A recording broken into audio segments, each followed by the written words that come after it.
from inebriation, usually left with the task of cleaning up after all is said and... Yo guys, it's your boy Fabian, back again with another video. And it's time for a Filipino reaction, and today it's not a music reaction. What we are checking out is Philippines 101, Filipino Drinking Etiquette, which one are you? So yeah, I've seen a couple of these reactions. I haven't watched the reaction, so I don't know what the video is, but I've seen it's done quite well. So I thought, you know what, let me check it out and see what this is about. But before we get into it, guys, I'm gonna say this, the lighting's a little bit off just because I've changed things about in my room just a little bit. So yeah, it's just a matter of me just getting used to the new layout, and I'll sort it out. So it is what it is. I apologize if it's a bit too dark, but who knows, it might be alright. But before we crack on as well, guys, make sure you subscribe down below, press the bell notification button down below so you can be the first to know when I upload. Check out my channel because I've got a lot of Filipino reactions on there, and keep an eye out because I will be doing more. But let's stop with the talking and crack on with the video. Philippines 101, Filipino Drinking Etiquette, which one are you? Let's go. Communal drinking is a vital part of Filipino culture. From the smallest birthday parties to big town fiestas, Filipinos just can't seem to get together without having a few drinks on the table. However, believe it or not, amidst the chaos lies an age-old order. Welcome to Philippines 101, and this is Philippine Drinking Etiquette. Okay, so before we get into this is going to be about drinking etiquette.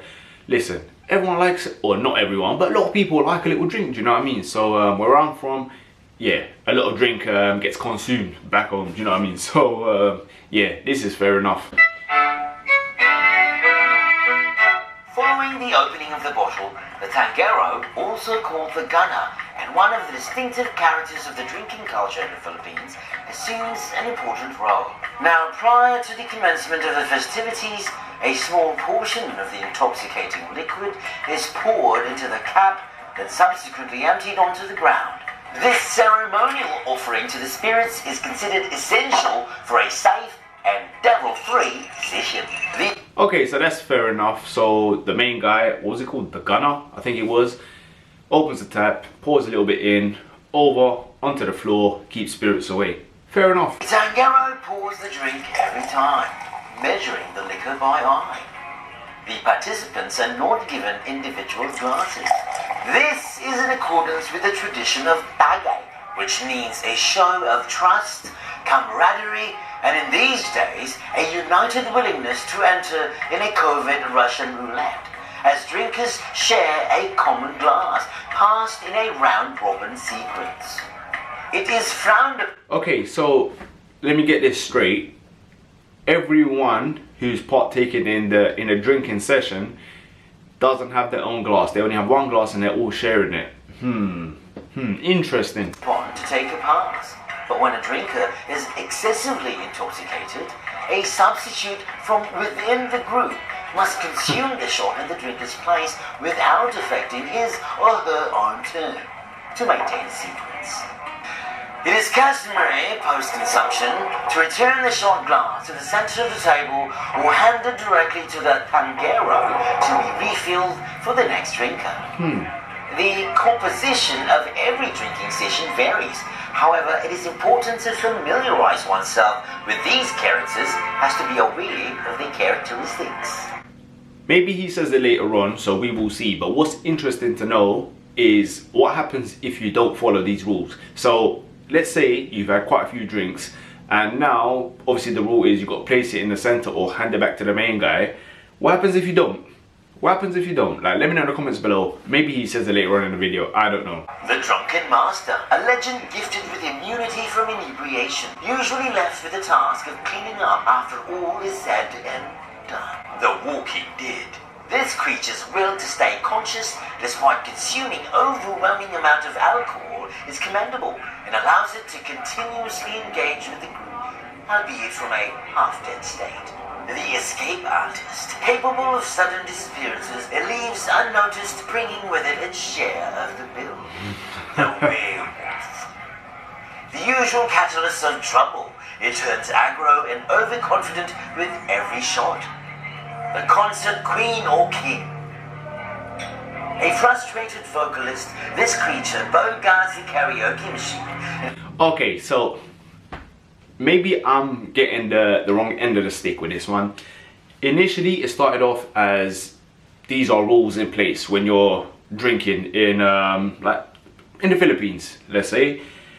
But now it feels as if like he's kind of just going through what you would see during a drinking session if you're drinking with people from the Philippines. Do you know what I mean? So kind of banter, kind of not. It is what it is. But at this moment in time, it doesn't feel as if like these are rules, if that makes sense. In its quest for validation, the sleeping beauty, with its low tolerance for alcohol, this creature lacks the ability to stay conscious with its introduction in its bloodstream. Because it is immobilized early on in the session, the sleeping beauty is the primary target for embarrassing photos and unwarranted facial doodles.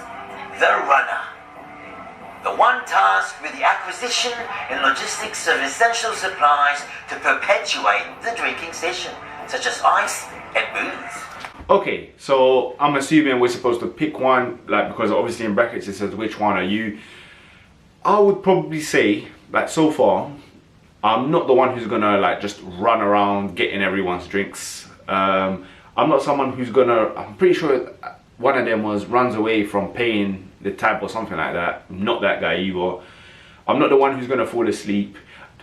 Maybe, to be honest with you, I'm probably the guy who's just gonna drink everyone's shots if I have to, do you know what I mean? So yeah, maybe that guy so far. One privilege of the runner is that it is able to choose the food it likes to be consumed by the group along with the alcohol. You see, for Filipinos, no drinking session is complete without the accompaniment of food, usually of the greasy and fatty variety. This is called pulutan, and it comes from the Filipino word pulot, meaning to pick up. Now, it is acceptable for drinkers to grab small bites in between shots. This is to remove the bitterness from the alcohol, as well as prolong intoxication, as the food is hoped to slow down the alcohol from entering the bloodstream. You know what's jokes though, yeah? So us as humans, like look at what he said, right? You are allowed to eat food in between shots in order to get rid of the bitterness, one of the reasons. Now, common sense dictates, why would you drink, right, if you're trying to now get rid of that bitterness taste? Do you know what I mean? Because essentially that means you're probably not liking the bitterness taste, so you are drinking something that you're not really enjoying, if that makes sense. So yeah man, humans are just a funny bunch, but you know what, sometimes that bitterness tastes nice, in my opinion. It is unacceptable, however, to consume the pulutan with rice, as it is meant to be shared and not to be hoarded and treated like a meal. In the event that grease or fat is unavailable, inexpensive nuts and chips are usually the viable alternatives, including some born out of creative ingenuity, like the tuna and kanto cracker combo.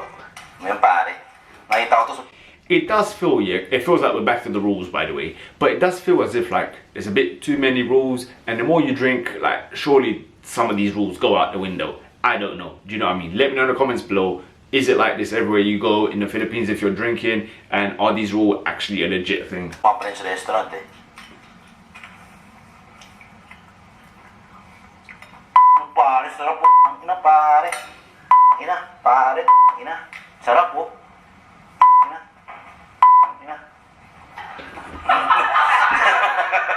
Kampai, or kanpai in Japanese, is the Filipino way of saying cheese.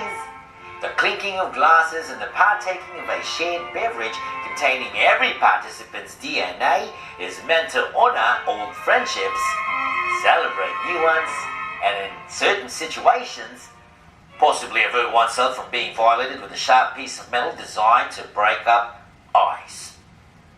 Wag mo gawin kanin! Alright guys, that's it for checking out Philippines 101, Filipino Drinking Etiquette, which one are you? And very interesting, do you know what I mean? Because I enjoy watching these videos from other countries where it brings their culture, their traditions like to the forefront. And look man, when it comes to like eating, drinking, that kind of thing, every country has its own rules and stuff. So yeah, it's fascinating to watch, and yeah, I really enjoyed this one. Very interesting to watch. Hope you guys enjoyed it too. But that's it for the video guys, gonna wrap things up. Thanks for watching. Make sure you like, share, subscribe, comment below with some more suggestions. I'll try to check it out for you guys. As always, but I'm gonna have to love you and leave you. So thanks for watching. Keep yourself safe out there. Have a good day, have a good evening, and until next time guys, I hope you have a good one.